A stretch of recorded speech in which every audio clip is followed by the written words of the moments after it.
this is Nacho, Tumblr user Nacho Lacus. Hi, this is Ziek, Tumblr user Ziek. And this is Ziek and Nacho's Motorcity Rant Hour, Fearless Edition. Yes. Okay, so Fearless leaked months ago. Way back in June, I think it was. Yes, it was. It was so long ago. It was the first leaked episode, and everyone went crazy for it. I was one of the lucky people who got to download it when it was first leaked on iTunes, and I remember just sitting alone in my apartment, shrieking like crazy as I watched it. So yeah, it was the first leaked episode. And it was supposed to air when Vendetta aired, which is why everything kind of is weird. But that is all Disney's fault. And I think it's the leaked episode with the largest gap between the leak and the air date. Yeah, but we don't know yet. And I remember there were a lot of people, myself included, I was half convinced. There were a lot of people who thought that Disney wouldn't air it at all because of the connotations of the booster, the drug allegory. Though Disney's aired far edgier stuff, so I really didn't think they would not air it because of that. Yep, I just thought they might not air it because they're, I don't know, a huge pile of steaming butts. Pretty Disney!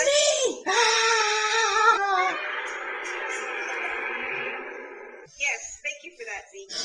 You're welcome. But anyway, Fearless, quick synopsis, basically takes place kind of in this Cabler settlement, at least some of it does, where we're first introduced to the Cablers, which are these people who live on the cables that run down from Deluxe into Motor City, and apparently our power supplies, we have not a very clear idea of how the power system works. We don't know exactly what they do, but we know that it's important because it's very clear in the show that, I mean, they're important enough to be considered a target by Kane, which is one of the two main conflicts of the episode. The other being Chuck's whole internal conflict and struggle, wherein he uses an experimental booster, Kaneco, that eliminates fear in its user, and because he feels like he's not good enough for the burners, basically. And in the original airing order of the Motor City episodes, Chuck actually had a very cohesive arc set up, starting in Power Trip. Yeah. And going all the way into okay, Chuck's arc is Power Trip, Blonde Thunder, Fearless, Ride of Fantasy Vans. Ride of the Fantasy Vans. That's it. That's it. That's the arc. That's the arc, and it's a really good one, actually. Chuck's arc is one that I think people tend to overlook, mostly because the episodes were aired so insanely out of order. And I mean, the fact that Fearless was aired so late, if you hadn't watched it when it leaked, you would completely miss the fact that it was part of the arc at all. Yeah, and it just seems out of, and it seems to, like, the way they aired it with Blonde Thunder, Ride of the Fantasy Vans there, without Fearless to contrast them, just makes it seem like Chuck's entire arc is actually character undevelopment. It's a derailment. Yeah, it does, but it's not.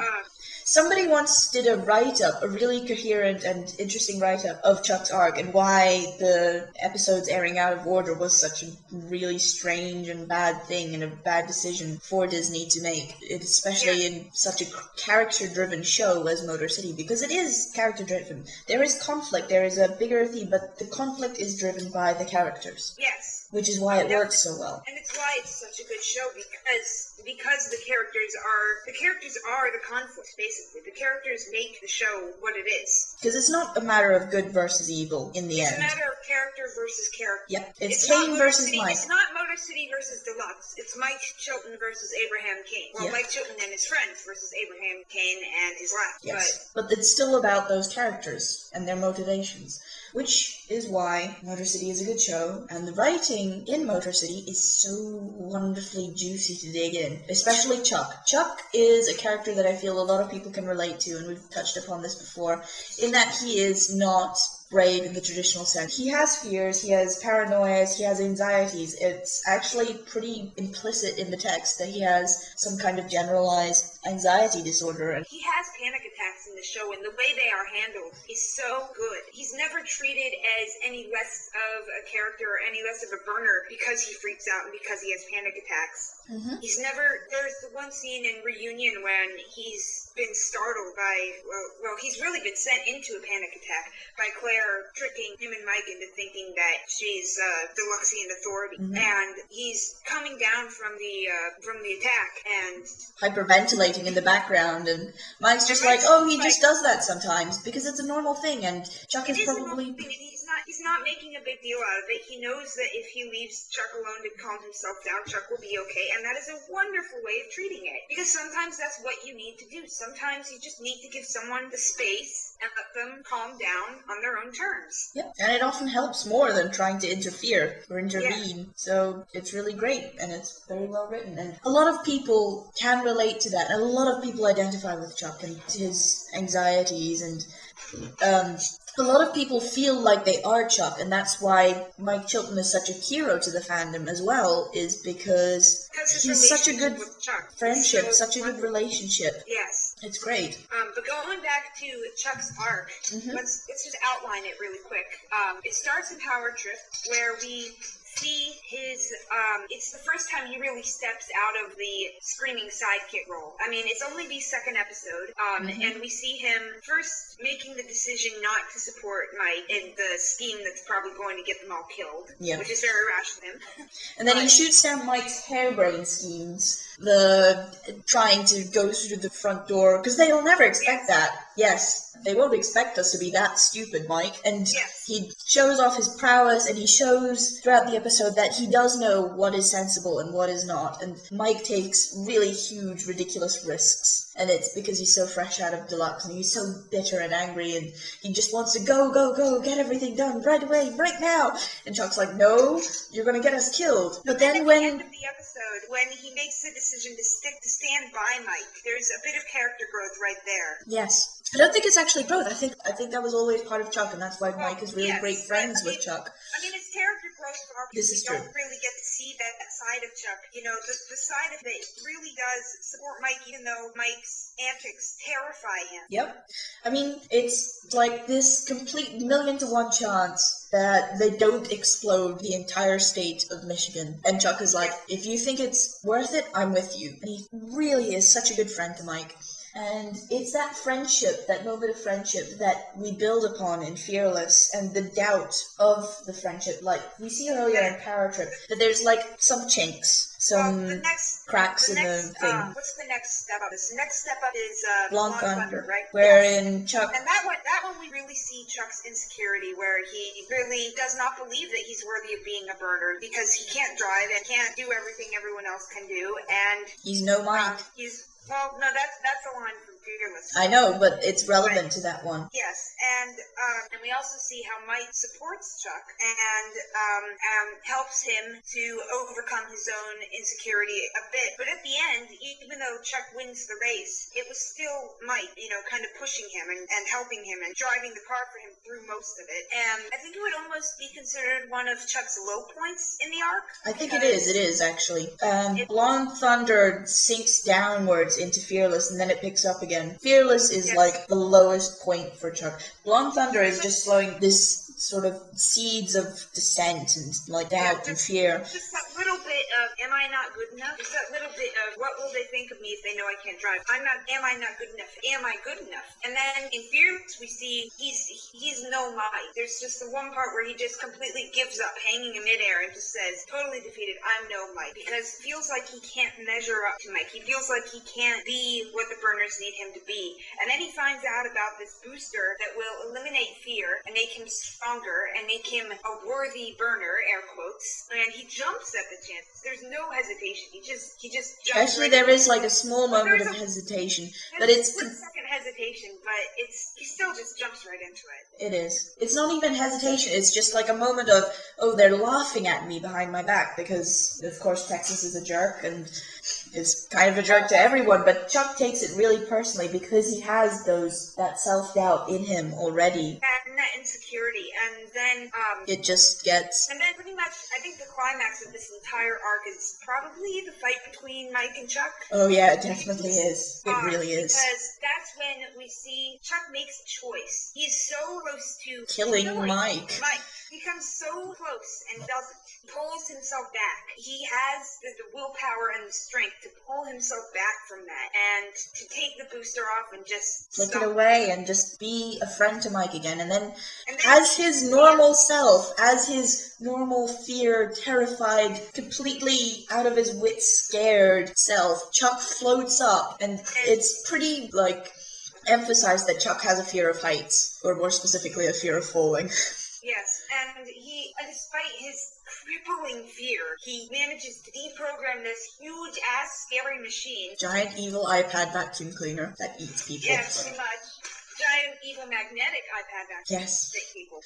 And then he trusts Mike enough to let go when Mike tells him to let go, and Mike catches him in mud. And then we have Ride of the Fantasy Vans, which is really Chuck coming into his own, Chuck growing into and it's such his a own great skin. example of how It much is. it's grown since Power Trip. And also as an example in I think Ride the Lightning is also kind of plays into the art because we see him trying to be a leader to some extent when Mike is gone, and he can't even get the other burners' attention.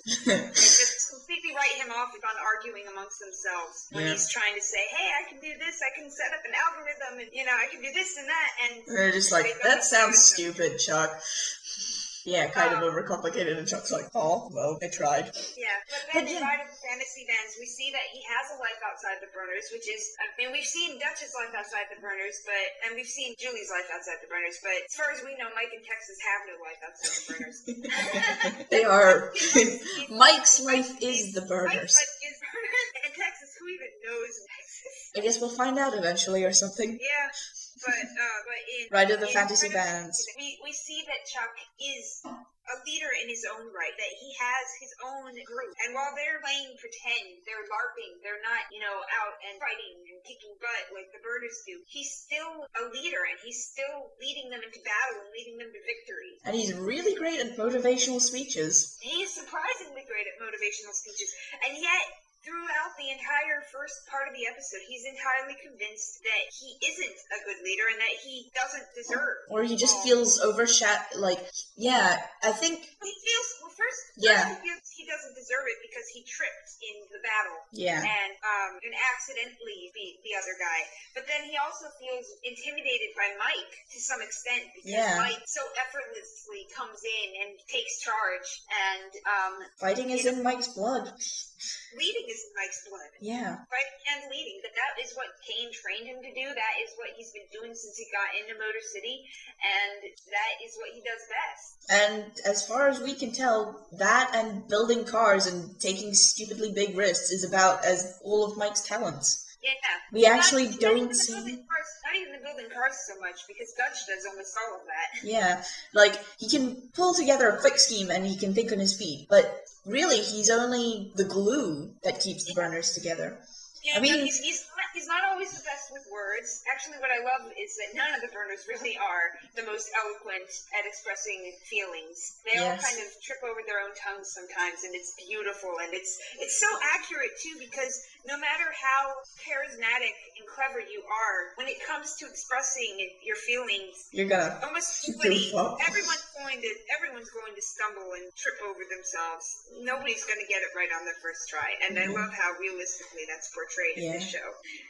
But Chuck is actually really good at making speeches, and he's really inspiring to his friends and his team. And by the end of it, his friends have grown to respect him as a leader in his own right. Yes. They're on Chuck's turf. This is what he knows. This is his thing, and they totally accept that by the end of the show, and it's pretty admirable. And by the end of it, they're all joining in with him. They work with him. Level 25 battle axe. It's not nerdy if it's level 25. And as long as we're on the subject of fearless, let's just talk about Tenny for a bit. Yes. Tenny is a really great character. Tenny is what I'm blanking on her name. Holly. Holly. Holly is, she's probably the closest thing we have to Holly. And for those of you who may not know this, Holly was the original sixth burner. She was going to be the other girl on the team besides Julie. Yep. But Disney XD said, nope, this is a boy show. So Holly got axed, but she kind of got retooled into Tenny, this funky... mechanically inclined love interest of Dutch, who is a very cool character in her own right, despite being, She's divine. She's written in as a love interest, but she stands on her own as a strong character so well. She's very Stubborn. very stubborn, very quick-witted. She's got a million zingers. Oh yes. She's very, very intelligent. She's very creative.